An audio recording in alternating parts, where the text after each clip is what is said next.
Hello, Ole. Feel like a nature host. I'm not. My asthma is also getting to me, so if I keel over here in the middle of the video, well, I guess if you're seeing it, that means I've survived, so you don't have to call for help.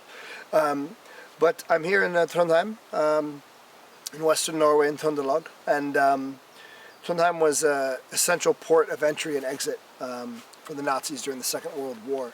This was a primary port through which Soviet POWs numbering in 100,000 plus were brought here in cargo ships from the Eastern Front to serve as slave labor for Hitler's Atlantic Wall, as well as sulfur and iron ore, both in its mining and then also its transport to continue the war machine across mainland Europe. And behind me here is a German bunker. And these are all over the place.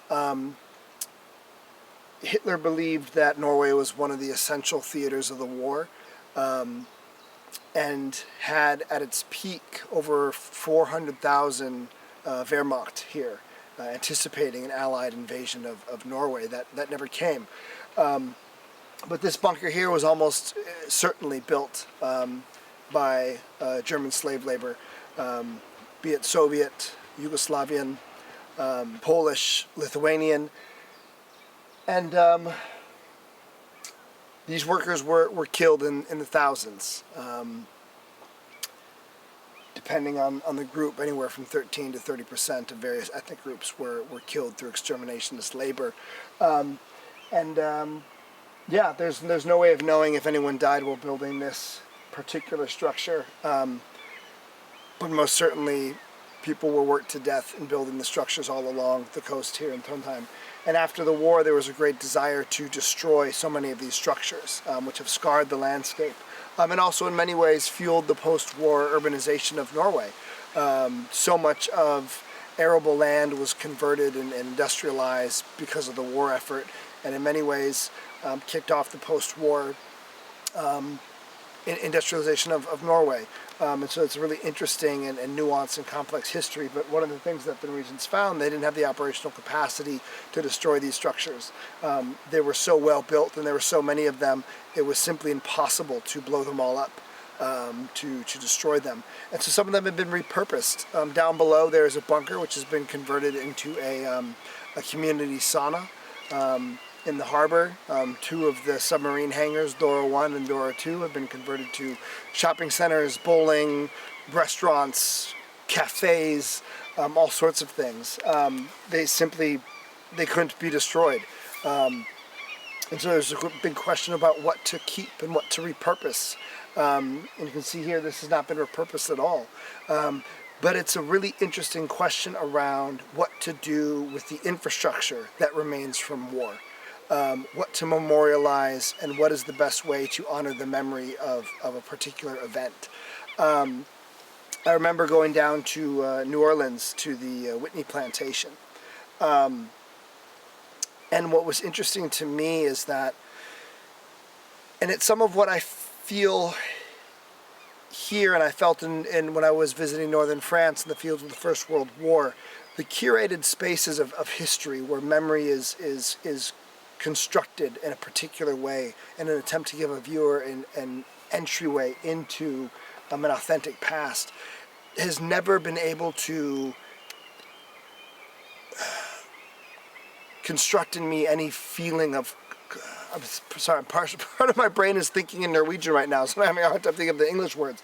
I had no feeling of real closeness to the event, and so what actually brought up, I think, more feelings when I was in New Orleans was seeing dilapidated shacks en route, seeing former houses where sharecroppers had lived as a direct legacy of the slave economy.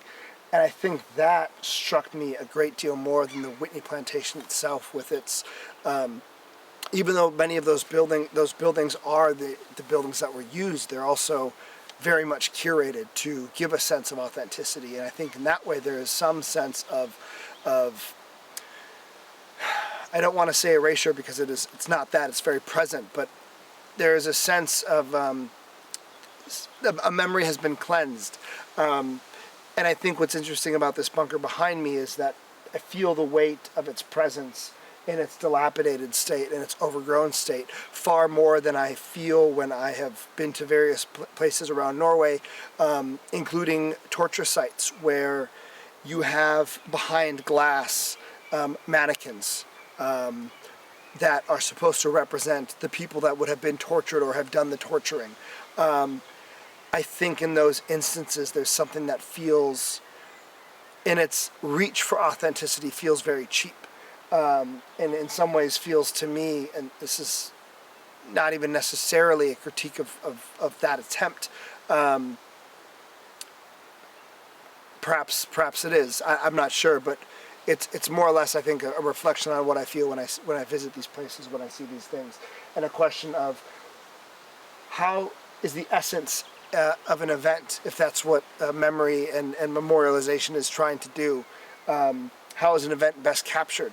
There was questions after the Second World War about what to do with the death camps.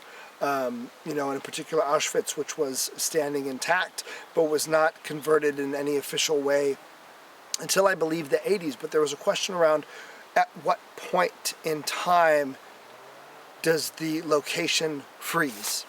At what time, when it becomes an official site of memory, does that site attempt to reach back to? Because so much, I think, of what is held by history is the sights and the sounds and the smells. And that's what can never be distilled. That can never be reclaimed in any sort of way. And I think having this overgrown bunker, in a way, when I look at the grass and the greenery, it feels like it's being framed. It almost illustrates its weight in a way that curation, I think, lightens it. Makes it feel much further away, in fact, than it is. No real critiques, no real claims, just a real question of how to best memorialize the horrors of our modern age. The small aspects here, like this tiny little bunker next to an overlook over the fjord, or much larger in terms of plantations and death camps, concentration camps. So yeah, that's my very tired asthmatic thoughts. Okay. Bye.